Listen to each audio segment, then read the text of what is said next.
आज समझने की कोशिश करते हैं कि रिक्वायरमेंट गैदरिंग और रिक्वायरमेंट एलिसिटेशन में क्या डिफरेंस है। तो सबसे पहले देखते हैं कि रिक्वायरमेंट एलिसिटेशन क्या रहता है। तो हम ऐसे बोल सकते हैं कि रिक्वायरमेंट एलिसिटेशन एक एक्टिव प्रोसेस है जिसमें आप आपके स्टेक होल्डर के साथ एक्चुअल में इंटरैक्ट करते हो और अंडरस्टैंड करने की कोशिश करते हो कि एग्जैक्टली उनके क्या पेन पॉइंट्स है।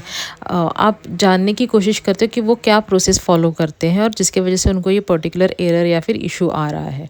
अभी मतलब ये जानने के अलग अलग टेक्निक्स रहते हैं to understand their pen points या फिर टू अंडरस्टैंड देयर प्रॉब्लम। तो वो टेक्निक्स कैसे रहते हैं कि लाइक इंटरव्यूज़, वर्कशॉप, ऑब्जर्वेशन मतलब आप एक्चुअल में उनके साथ बैठ के देखो कि वो कैसे सिस्टम के साथ इंटरैक्ट करते हैं और क्या इशू आ रहा है। Sometime it will be like observation, brainstorming, document analysis मतलब जो भी उनके एग्जिस्टिंग डॉक्यूमेंट है वो आपको पूरा पढ़ के आपको समझना पड़ता है, फिर उसके ऊपर आपको एनालिसिस करना पड़ता है। प्रोटोटाइपिंग, इसके थ्रू आप समझ सकते हो कि क्या इशू आ रहा है। वेयर एज रिक्वायरमेंट गैदरिंग आप ऐसे बोल सकते हो कि it's a simple process of collecting requirements जो कि ऑलरेडी पता है, मतलब कहाँ पे ना कहाँ पे वो डॉक्यूमेंट किया रहता है और आपको सिर्फ वो इन्फॉर्मेशन प्रॉपरली गैदर करनी है।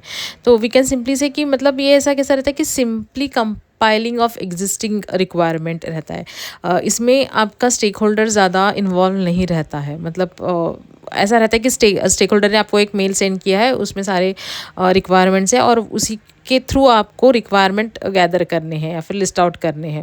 और कभी कभी इसके वजह से कैसे होता है ना कि ये जो रिक्वायरमेंट गैदरिंग प्रोसेस है वो sometime it will be incomplete या फिर मिसअंडरस्टैंडिंग होने के चांसेस ज़्यादा रहते हैं। अगर इसका एग्जांपल लेना है तो लेट्स से कि आप एक ऑनलाइन ऐप बना रहे हो रेस्टोरेंट के लिए। तो अगर आपको रिक्वायरमेंट गैदरिंग करना है तो कैसे रहेगा, ओनर के साथ आपका ईमेल थ्रू बातचीत होगी तो ओनर में भी आपको रिप्लाई करेगा कि they are looking for like home page, menu page, order button, payment option and all that stuff. और इसके ऊपर है ना ज़्यादा की क्वेश्चन नहीं रहेंगे, तो ये प्लेन रिक्वायरमेंट का पूरा एक डॉक्यूमेंट बनेगा कि ये रिक्वायरमेंट है।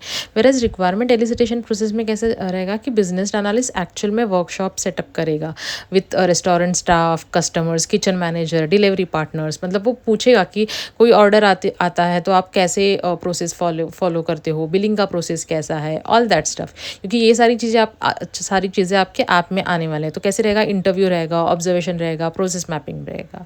तो बेसिकली ये डिफरेंस है। I hope this video will give you the clear idea of the difference between gathering and elicitation. Thank you.